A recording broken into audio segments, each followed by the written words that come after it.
Hello everyone, good morning. So in yesterday's session, we had discussed about two questions. First one was that the how far was the Industrial Revolution in England responsible for the decline of handicrafts and cottage industries in India?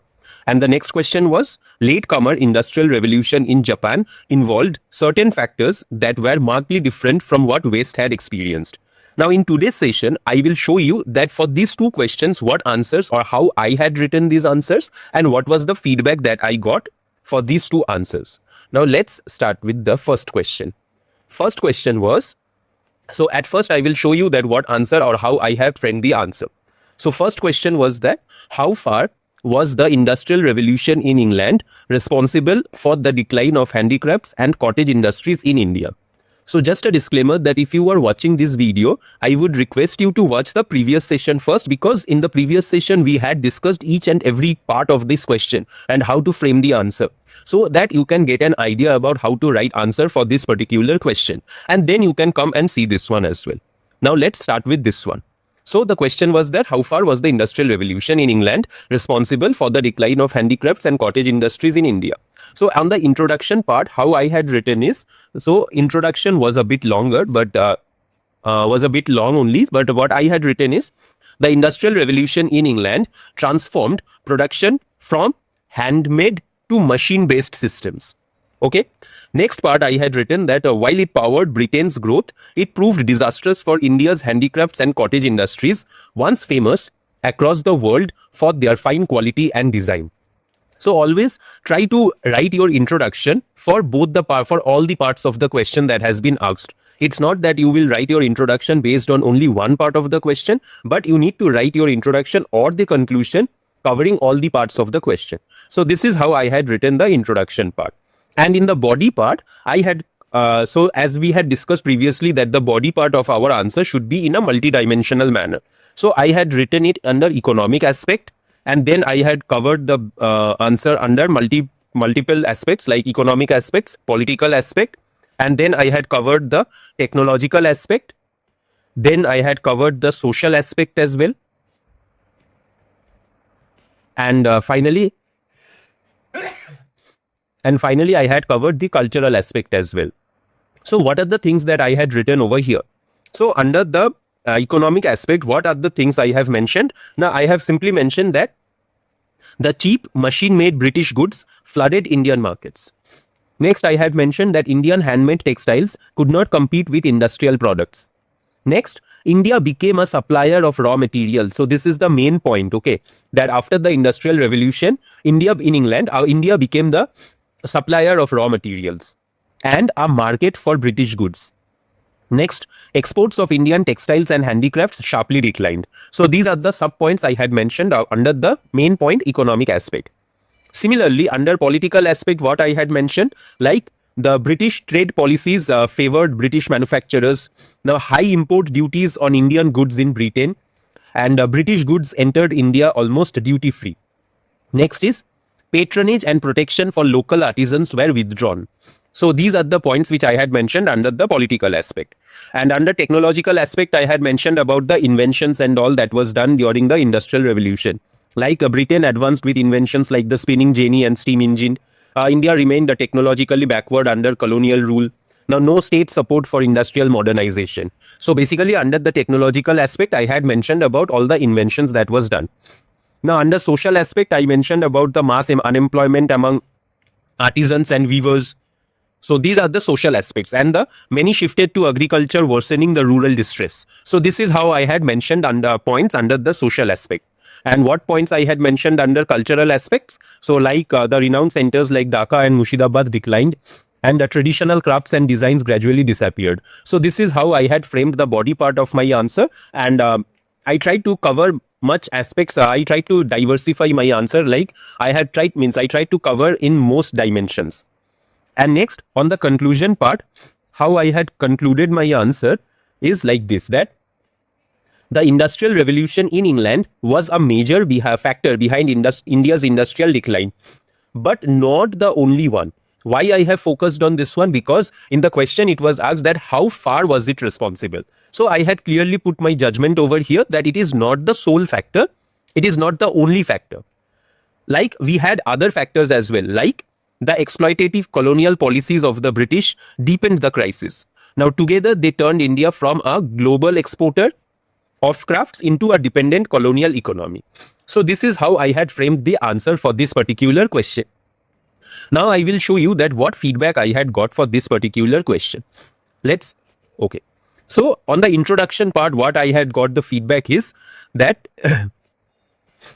the introduction is too direct and lacks the nuance required for a how far question. Since basically they are asking me to introduce the answer in a much more analytical manner, because the question is asking about that how far. So that's why they are asking to write the introduction part in a more analytical manner. How it could have been written? Like this. See, it could have been written in multiple ways, but these are few of the suggestions that I got. How it could have been written, like, the decline accelerated after the Charter Act of 1813, marking the shift from mercantile exploitation to industrial exploitation. Short and brief introduction. So as I mentioned previously that my introduction is a bit longer, okay? So the short and crisp introduction, you can write it like this as well. So you can mention about the Charter Act of 1813 and then you can introduce your answer. This is one way. The other way around is, in this way also you can write the introduction like, the Industrial Revolution in England was a primary, though not exclusive catalyst for the decline of India's indigenous handicrafts and cottage industries. Its transformative power in Britain, while driving economic growth there, was strategically leveraged by colonial policies to deindustrialize India, turning it into a raw material supplier and a captive market. Now, you could understand the difference, right, between what type of introduction I had written and what type of introduction they are suggesting me to write. So, in this particular introduction, they are mentioning about the Charter Act of 1813. It's a short and brief introduction. So, because basically after the Charter Act of 1813 only, there was a shift from the mercantile exploitation to the industrial exploitation. And in this particular introduction, they are asking me to write they are asking me to write that the Industrial Revolution in Britain is not the primary factor, but there were other factors like the colonial policies to deindustrialize India, and then which later turned India from a raw material into a raw material supplier and a captive market. So these are the few of the ways how the introduction could have been written. Now let's come to the main body point. So in the first point under economic aspect, what I had mentioned that the cheap machine-made British goods flooded Indian markets. Instead of this, the same thing, but in a more factual manner or in a more organized manner, they are asking me to write it in this way, like, the Charter Act of 1813 allowed British goods duty-free entry, flooding the market. See, both the statements are same only. The only difference lies in, I did not mention the Charter Act of 1813. Now, if you can mention about some specific acts or some specific things in your answer, you will get at least 0.5 marks extra. So this 0.5 marks only will benefit you at the later stage. So instead of writing simply that cheap machine-made British goods flooded Indian markets, instead of that, I could have written, or anyone could have written like this, that the Charter Act of 1813 allowed British goods duty-free entry, flooding the market. So I hope you are getting it, what is the difference. Now next is Indian handmade, those things are fine. Now in this part, I have mentioned that India became a supplier of raw materials and a market for British goods. But they are suggesting me that how they have become a supplier of raw materials. So you no need to write this entire thing, but you can gather these particular points and write it accordingly. So what they are suggesting is, we can write, means how India became a raw material supplier. How? Now India was systematically transformed into a raw material appendage for British industries, with policies encouraging the cultivation of cash crops like cotton and indigo, often at the expense of food crops, and the export of these raw materials at cheap rates to feed British factories, while simultaneously becoming a captive market for finished British goods due to the destruction of local industries. So this is how India became a raw material supplier. You no need to write the entire point, but you can take few words from this particular thing and write it on your answer. Because what I had written is in a simple manner that India became a supplier of raw materials and a market for British goods. But instead of this, if I could have written that, okay, whatever the colonial policies encouraged cash crops instead of food crops. So these points, if I could have mentioned over here, it could have fetched me more marks. Now coming to the next point. See, in the political aspect, I had mentioned that high import duties on Indian goods in Britain. But instead of this, they are asking me to write it like this, that high protective tariffs up to 80% were levied on Indian textiles entering Britain. Now you yourself can see, right, that what you yourself can observe that what is the difference between these two sentences. Both the sentences are same only difference is I did not mention that means in the feedback that I had received that they are asking me to mention specific facts, like high protective tariffs up to 80% were levied on Indian textiles entering Britain. So this particular thing would add more marks. That's it. And later it was fine only. So see, another point. The same thing only they are asking me to write, but the language should be different. That's it. See, over here also I had mentioned that India remained technologically backward under colonial rule. Simple statement I had mentioned. But instead of this, if I could have mentioned like this, that Britain actively prevented the transfer of industrial technology and machinery to India to maintain its monopoly. So obviously, if Britain is trying to maintain their monopoly, how will India advance on their technological front? Obviously, in that case, India will remain technologically backward only. So in my statement, I had mentioned that India remained technologically backward under colonial rule. That's a simple statement. But instead of this, if I could have written like this, that the Britain actively prevented the transfer of industrial technology and machinery to India to maintain its monopoly. Both the statements, the meaning of the statement is same only the language differs. And language will play a crucial role. See, now over here also, if for this statement, if I have got 0.5 marks, but if for this particular line, if I would have written this line, it may be that I would have got 1 mark instead of 0.5. So that's why I am saying that instead of writing simple statements, over here also the statement is simple only, but you are proving it. That's it. Because the question is asking for how far. That means your answer should be analytical in nature. That's it. Now coming to the next feedbacks that I had received. See, over here also same thing. I had mentioned that many shifted to agriculture, worsening the rural distress. Instead of this, this is the simple statement that many people shifted to agriculture. That's it. But if instead of this statement, they are asking me to write like this, that the resulting deindustrialization led to an unsustainable 75% dependence on agriculture by 1901. Both the statements are same only, because in this statement also, it's clearly mentioned that 75% dependence on agriculture happened by 1901. That means what? That means many people shifted to agriculture. But the same thing, what I had written, it's the same thing only the language differs, but it is more analytical in nature, because I am mentioning about the deindustrialization factor as well. But in my statement, I did not mention about the factor which caused the shift of the people to agriculture. But in this, I am mentioning about the factor as well. So that's why this statement will fetch me more marks than the one which I had written. I hope you are getting it, that how to improve your answer. Now, the same thing over here as well, that renowned centers like Dhaka and Murshidabad declined. I have mentioned like this, but instead of this, they're asking me to write that the decline of Dhaka, once the hub of muslin production, exemplifies the destruction of specialized regional economies. See, just a simple addition over here, they are asking me to write, but it clarifies the entire story. These centers, why or what was the impact of it? The decline of Dhaka and Murshidabad declined. I have mentioned. But I did not mention the impact of that decline. So, but over here it is clearly mentioned the impact of it, like exemplifies the destruction of specialized regional economies. So that means it led to the destruction of regional economies. So this is how you need to frame your answer. See, everyone is reading the same thing only, but where's the difference between the topper and who could not qualify the mains? The only difference is how they are presenting it. The thing is about your presentation. That's it. See, over here, whatever way I had presented, maybe it would have got me, or it would have fetched me more marks if I could have given this type of examples in my answers as well. So what was the overall feedback that I got? So these were the overall feedback. But how much marks I got for this? Now I got 6 out of 15. So it's a decent, it's a decent marks only. But if I could have given those examples and all, it may be that I could have got 7.5 or 8 over here as well. So this is how you need to present your answer. That's it. I hope you understood for this. Now moving to the next question. So what was the next question? The next question was that Latecomer industrial revolution in Japan involved certain factors that were markedly different from what West had experienced it. Okay, now let's see how I had introduced my answer.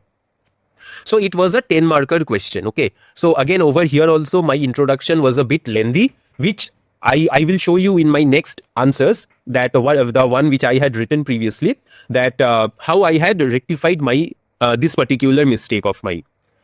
So in this particular answer also I had done the same thing, like what introduction I had written. Japan's industrial revolution started after the Meiji restoration, as we discussed yesterday. So this was the major factor behind Japan's industrial revolution, the Meiji restoration of 1868. It came much later than Europe, but was done in a planned and state-led manner. The main aim was to modernize past and avoid Western domination. So this is how I tried to introduce my answer. And again over here also I had, because my question is comparing, because the question demands comparison between the industrial revolution of the West and the industrial revolution of Japan. So that's why I try to, again the same thing, that the body part of my answer, I try to write it in multidimensional facets. So role of the state I had mentioned over here, I mentioned simply that the Meiji government directly set up industries, railways and shipyards. So over here I have given one example as well. So in your answers also, wherever possible, try to give examples. That's it. Next part I mentioned that technology borrowed from the West. So as we discussed yesterday, that though Japan had borrowed the technology from the West, but they adapted it to their own needs. That's it. Like Japan imported machines and experts from Europe who helped in shipbuilding and railway design. In the private sector also, now state industries were sold to families like Mitsubishi, who later became Japan's industrial base. And under social discipline, I mentioned that about the samurai work ethic and Confucian values encouraged collective effort and loyalty. And fast and targeted growth. So basically, I tried to compare both the industrial revolution of the West and the IR of Japan under multiple headings. So in case of Japan, it was a focus on key sectors like textile, steel and shipping, whereas in Europe, the main focus was on gradual growth, whereas Japan's was quick and government driven. So this was how I tried to frame the body part of my answer.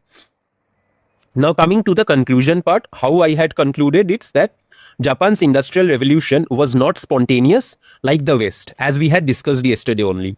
It was planned, state guided and goal oriented. It mixed now Western methods with Japanese discipline to build a modern nation in a short time. So this is how I had framed my conclusion as well. Now see what was the feedback that I had got for this particular question. See, again the same feedback I got, that the introduction is a bit lengthy. So in place of the so what I had written in the introduction is that Japan's industrial revolution started after the Meiji restoration of 1868. So as per the feedback, only this part is fine. Okay, if I would have written only this part as the introduction of my answer, then it would have been fine. So the next part, whatever I had written, no need to write these parts and all. So, and next, the role of the state. So in this role of the state, they are asking me to point out, means what I had written, that the Meiji government directly set up industries, railways and shipyards. I had given the example Yawata steel plant. Point is okay, but how I could have improved it or enhanced my point. Now over here, I could have mentioned about this, that the Western Industrial Revolution was driven by private capital, laissez-faire, whereas Japan's was state subsidized and directed. So this particular thought process I could have implemented in this particular point. Now same thing goes over here also, like the technology borrowed from the West. So these are all okay. So the main thing what I missed over here is that this is the main part I missed it over here. So what's the main part I missed it? Like I have mentioned about all the things, okay, but I did not mention about the features of industrial revolution in UK to show that how Japan was different. Means I was focused, means my answer simply focused on what exactly happened in Japan, but I missed the implicit demand, but I missed the point, like how, means they are asking me to showcase the industrial revolution of the Europe as well, and then I could have compared it with Japan. But instead of that, what I did, in few points I did that comparing Japan and Europe, but in few points I missed to do that. Like I will show you that where I did and where I didn't do. See, For example, in this particular thing, okay, that I mentioned that Japan imported machines and experts from Europe who helped in shipbuilding and railway bridge. Okay, this I have mentioned from Japan's perspective, but I could have mentioned that Britain invented and innovated. So this is the difference. Whereas Japan imported machines and experts from Europe, whereas European country or Britain innovated and invented. That point I missed it over here. So this is what they are asking me to do. That over similarly, if you see, see, same thing. Over here, I have mentioned that Japan's focus was on key sectors like textiles, steel, shipping, unlike Europe's gradual growth. Japan's was quick and government driven. So this is fine, where I have mentioned or where I have compared both the things like Japan and Europe. But in few other answers which I showed you previously, I missed that part. That comparison part, I missed it entirely. So that's what they are asking, that I means it would have been better if I could have shown that what was the industrial revolution in UK, so that it would have been better, it would have been in a more presentable manner to show that, okay, so this was done in UK and this happened in Japan. So that analytical aspect as well. So this is what I had got as the feedback. So overall marks that I got over here is 3.25 out of 10, as I had not mentioned about the differences. So because that was the main crux of the question. So in few of the points I had missed it. So because of which I did not score well in this particular answer. So now why I showed this particular answers, because so that you can learn from this, that so this way you need to write your answer. So whenever the comparison is means comparison type of answers are given, in every point try to write in a comparative manner. So that's all for today. So this is how I had written those two questions, and this was the feedback that I had got. And in my next answers, I will show you that how I have incorporated these feedbacks in those answers. So slowly, because these I have written previously, okay, I think in 2023, I think I have written these answers. So these I will show you that how I had incorporated these feedbacks in my next answers. So, and in the next session, we will continue with the next set of questions. So till then, study hard. Thank you.